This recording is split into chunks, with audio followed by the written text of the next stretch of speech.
નમસ્તે, હું છું ગાયત્રી અને આપ જોઈ રહ્યા છો ગાયત્રી સ્પીક્સ. દુનિયાભરમાં જે ચાલી રહ્યું છે તેને સરળ ભાષામાં આપ સુધી પહોંચાડવું એ જ મારું કામ છે મિત્રો. ગઈકાલ રાતથી લઈને અત્યાર સુધી એવી વાતો થઈ છે જેનું પૂરું સત્ય હું તમને જણાવીશ. આજે આપણે આ 4 ન્યૂઝ સ્ટોરીઝના દરેક પાસાને જાણીશું અને સમજીશું. યુએસ ઈરાન યુદ્ધના 96 દિવસ પૂરા. કેશમ આઇલેન્ડ પર અમેરિકન હુમલો, બદલામાં ઈરાને યુએસ ફિફ્થ ફ્લીટ અને હેલિકોપ્ટર્સ ઉપર દાગી મિસાઇલો. સ્ટ્રેટ ઓફ હોર્મુઝ પર ઈરાનનો નવો કબજો, 300થી વધુ જહાજોએ માંગ્યો રસ્તો, પણ અમેરિકા અને ઇઝરાયલ માટે રસ્તો પૂરી રીતે બંધ. સ્વાસ્થ્ય સાથે જોડાયેલો એક મહત્વનો રિસર્ચ, ફેટી લિવરની બીમારી વધારી રહી છે હાર્ટ એટેકનું જોખમ. જોઈએ ડોક્ટર્સની નવી ચેતવણી. યુકેમાં બોડી કેમ વિડીયો લીક થવા પર ભયાનક હોબાળો. 18 વર્ષના હેનરી નોવાકની મોત પર સાઉથહેમ્પ્ટન પોલીસ સ્ટેશનની બહાર રમખાણો અને આગજની. મિત્રો, આવો સીધા ચાલીએ પહેલી ખબર ઉપર. યુએસ ઈરાન યુદ્ધ હવે પોતાના 96મા દિવસે એટલે કે લગભગ 3 મહિનાને પાર પહોંચી ગયું છે અને હવે આ આગ પૂરા ગલ્ફ રિજનમાં ફેલાઈ ચૂકી છે. વેન્સડેના રોજ અમેરિકન મિલિટરીએ ઓફિશિયલી કન્ફર્મ કર્યું છે કે તેમણે ઈરાનના કેશમ આઇલેન્ડ પર સેલ્ફ ડિફેન્સનો હવાલો આપતા મોટા એર સ્ટ્રાઇક્સ કર્યા છે, જે બાદ એ પૂરા વિસ્તારમાં ભયાનક ધડાકા સંભળાયા છે.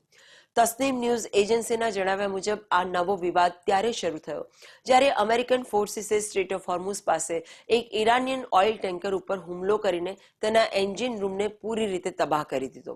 આના જવાબમાં ઈરાનના રિવોલ્યુશનરી ગાર્ડ્સે નેવલ મિસાઇલોથી એક યુએસ ઇઝરાયેલી જહાજને ટાર્ગેટ કર્યું, જેના પછી યુએસ મિલિટરીએ કેશમ આઇલેન્ડની સાઉથ બનેલા IRGCના કમ્યુનિકેશન ટાવરને ઉડાવી દીધો.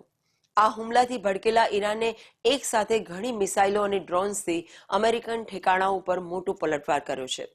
ઈરાનનો દાવો છે કે તેમણે બહેરીનમાં મોજૂદ યુએસ ફિફ્થ ફ્લીટના હેડક્વાર્ટર્સ, એક મોટા એરબેઝ અને એક રિજનલ દેશમાં ઉભેલા અમેરિકન હેલિકોપ્ટર્સને સીધું નિશાન બનાવ્યું છે.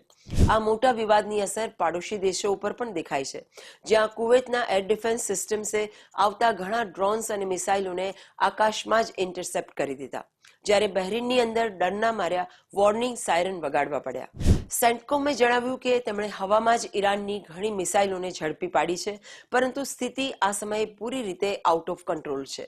મિત્રો, 96 દિવસ વીતી ગયા પછી પણ આ યુદ્ધનું રોકાવું તો દૂર, આનું કુવૈત અને બહેરીન જેવા શાંત દેશો સુધી ફેલાવવું એ સાબિત કરે છે કે દુનિયા એક બહુ મોટા દરિયાઈ સંકટ તરફ વધી રહી છે. ઈરાનનું યુએસ ફિફ્થ ફ્લીટના હેડક્વાર્ટર્સ ઉપર નિશાન લગાવવું કોઈ નાની વાત નથી. ભલે બંને તરફથી વાતચીતનું નાટક ચાલી રહ્યું હોય, પણ જમીન ઉપર ચાલી રહેલા આ હુમલા દર્શાવે છે કે બંને દેશો વચ્ચે અવિશ્વાસ કેટલો ઊંડો થઈ ચૂક્યો છે.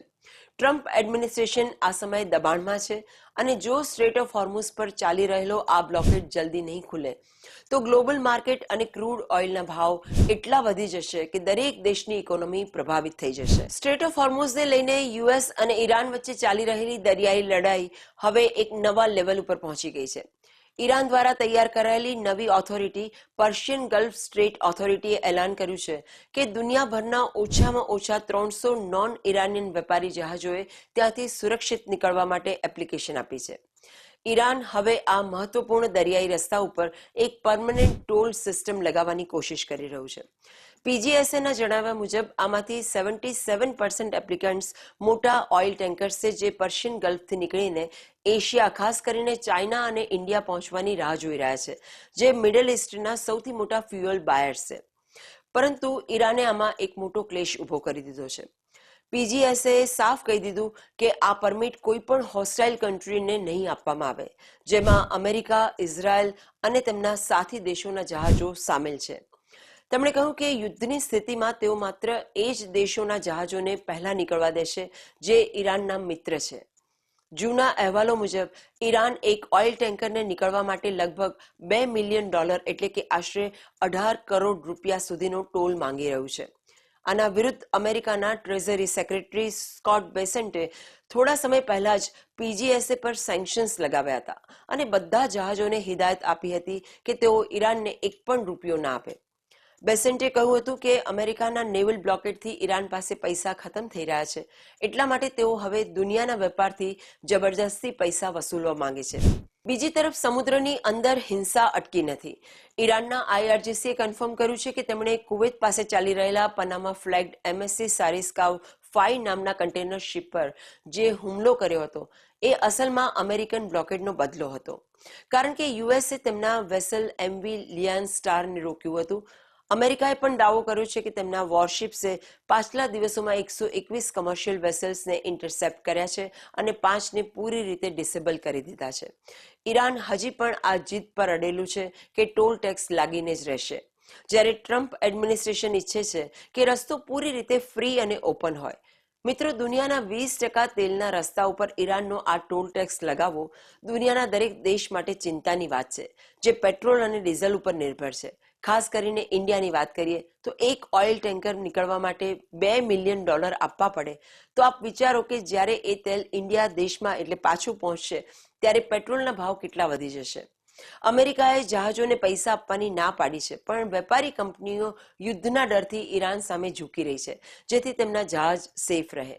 ઈરાનનું અમેરિકા અને ઇઝરાયલના જહાજોને રસ્તો ના આપવો એ સાબિત કરે છે કે તેઓ આ કોરિડોરને એક વેપનની જેમ યુઝ કરી રહ્યા છે.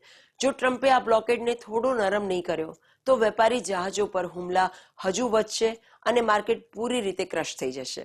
હવે વાત કરીએ એક એવી સાયન્ટિફિક રિપોર્ટની જે તમારી સુરક્ષા અને સ્વાસ્થ્ય સાથે જોડાયેલી છે. જો આપ અથવા આપના પરિવારમાં કોઈ ફેટી લીવર ડિઝીઝની સમસ્યાથી પરેશાન હોય તો તેમના માટે એક આ બહુ મોટી અને ચિંતાજનક ખબર છે. ક્લિનિકલ ગેસ્ટ્રોએન્ટેરોલોજી એન્ડ હેપેટોલોજી જર્નલમાં પબ્લિશ થયેલી એક મોટી ઇન્ટરનેશનલ રિસર્ચમાં ખુલાસો થયો છે કે ફેટી લીવરને મજાકમાં લેનારા દર્દીઓની અંદર હાર્ટ એટેક અને દિલની ભયાનક બીમારીઓનું જોખમ સામાન્ય લોકોની સરખામણીએ 69% વધુ વધી જાય છે. આ સ્ટડીને દુનિયાની સૌથી ટોપ ઇન્સ્ટિટ્યૂટ્સ જેવી કે Massachusetts general hospital, Harvard medical school અને ડ્યુક યુનિવર્સિટીના રિસર્ચર્સે મળીને પૂરી કરી છે. તેમણે પ્રોમિસ ટ્રાયલ હેઠળ 3637 એવા પેશન્ટ્સના કાર્ડિયાક સિટી સ્કેન્સનું એનાલિસિસ કર્યું જે એક ચેસ્ટ પેઇનના કારણે ડોક્ટર્સ પાસે ગયા હતા. આ સ્કેન્સમાં જ્યારે તેમના કોરોનરી આર્ટરીઝ અને લીવર બંનેને જોવામાં આવ્યા તો ખબર પડી કે લગભગ 1/4 એટલે કે 25% વધુ લોકોને ફેટી લીવરની સમસ્યા હતી. સૌથી ચોંકાવનારી વાત એ સામે આવી કે ફેટી લીવરવાળા દર્દીઓના દિલની નસોમાં 24% વધુ નોન કેલ્સિફાઈડ પ્લેક જમા થઈ ચૂક્યું હતું. ડોક્ટર્સે જણાવ્યું કે આ નોન કેલ્સિફાઈડ પ્લેક બહુ જ ખતરનાક હોય છે, કારણ કે તે નરમ હોય છે અને મગજ કે દિલની અંદર ક્યારેય પણ ફાટી શકે છે, જેનાથી બ્લડ ક્લોટ્સ બને છે અને સીધો હાર્ટ એટેક આવે છે. 2 વર્ષ સુધી ચાલેલી આ રિસર્ચમાં જોવામાં આવ્યું કે ફેટી લીવરવાળા 4.1% લોકોને કાં તો હાર્ટ એટેક આવ્યો કાં તેમને હોસ્પિટલાઇઝ કરવા પડ્યા, જ્યારે સામાન્ય લોકોમાં આ આંકડો માત્ર 2.5% હતો. સાયન્ટિસ્ટ હવે આ વાતની તપાસ કરી રહ્યા છે કે શું વેઇટ લોસ અને ડાયાબિટીસની નવી દવાઓ જેવી કે GLP-1 રિસેપ્ટર એગોનિસ્ટ આ ડેન્જરસ પ્લેસ બિલ્ડઅપને રોકવામાં મદદ કરી શકે છે કે નહીં.